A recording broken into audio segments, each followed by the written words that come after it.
एक बार की बात है। एक चोर था जिसका नाम था विधि चंद्र। उसको एक गुरु मिले जिनका नाम था हरगोविंद सिंह। तो गुरु ने बोला कि विधि चंद्र, तुम इतने मजबूत हो तो तुम मेहनत करके पेट भरा करो, चोरी मत किया करो, और इसके लिए मैं तुमको अपनी सेना का सेनापति बना देता हूँ। तो वो बहुत खुश हुआ विधि चंद्र कि उसने उसके ऊपर किसी ने भरोसा किया। एक बार गुरु जी के दर्शन करने के लिए एक व्यापारी आया जिसका नाम था करोड़ी मल, और साथ में अपने दो बढ़िया घोड़े लेके आया था गुरु जी को उपहार देने के लिए।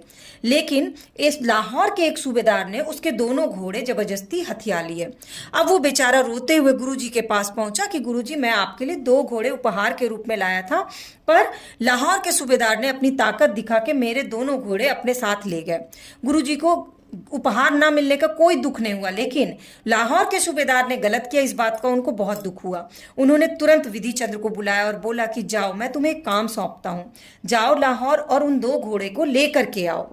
अब विधि चंद्र पहुंचा लाहौर, और अस्तबल में किसी को भी घुसना अलाउड नहीं था जहां घोड़े रहते हैं। तो विधि चंद्र ने एक घसियारे का रूप लिया और रोज घास बेचने लगा, और इस तरह से वो घास ले करके रोज अस्तबल में जाता, और जो भी पैसे मिलते वो अस्तबल के जो भी कर्मचारी थे, चौकीदार थे, उन लोगों को बांट देता ताकि उन लोगों का भी विश्वास जीत ले। एक दिन क्या हुआ कि अस्तबल में त्योहार मन रहा था और सब खा पी के सो गए थे। विधि चंद्र ने तुरंत अपने आप को उठाया, घोड़े की लगाम खींची और घोड़े पे बैठ करके जो हवा में भागा, सीधे अपने गुरु के पास पहुंचा। गुरु जी घोड़े देख के बहुत खुश हुए, पर उन्होंने कहा कि मैंने तो तुमको दो घोड़े लाने बोला था, तुम तो एक ही घोड़े लेकर के आए। तो ये विधि चंद्र वापस से फिर गया वहां लाहौर, और इस बार वो एक पंडित का वेश धारण करके गया और लोगों को बड़े सारे ज्ञान दिए। तो जो लाहौर का सूबेदार था उसको भी पता चला कि एक पंडित आया जिसको बहुत सारी जानकारी है। तो लाहौर के सूबेदार ने पंडित से मुलाकात की और बोला कि मेरा एक घोड़ा चोरी हो गया है, आप मेरे अस्तबल चल के मुझे बताइए कि कैसे चोरी हुआ, किसने चुराया, कि कोई हम लोग को पता नहीं चल रहा है। गुरु विधि चंद्र जो है पंडित का रूप धारण करके अस्तबल में आया, उसने सारी चीजें बताई कि आपका एक घोड़ा यहाँ से चोरी हुआ है, और कैसे चोरी हुआ वो मैं आपको बताता हूँ। दूसरे घोड़े पे वो सवार हो गया और बैठ गया, लगाम खींची, और उसने बताया कि दूसरा घोड़ा ऐसे चोरी हुआ था और उसको मैंने चुराया था।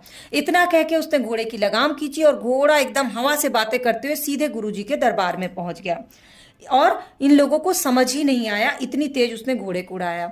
इस तरह से गुरुजी के पास विधि चंद्र ने दोनों घोड़े पहुंचा दिए, और अपनी गुरु की आज्ञा का इस तरह से पालन करके उसने अपनी गुरु भक्ति दिखाई, क्योंकि जिस गुरु ने उसके ऊपर भरोसा किया, उसको सही रास्ता दिखाया, उसी गुरु की आज्ञा का पालन करके उसने उन दोनों घोड़े को उस व्यापारी को, करोड़ी मल को, लौटा दिया।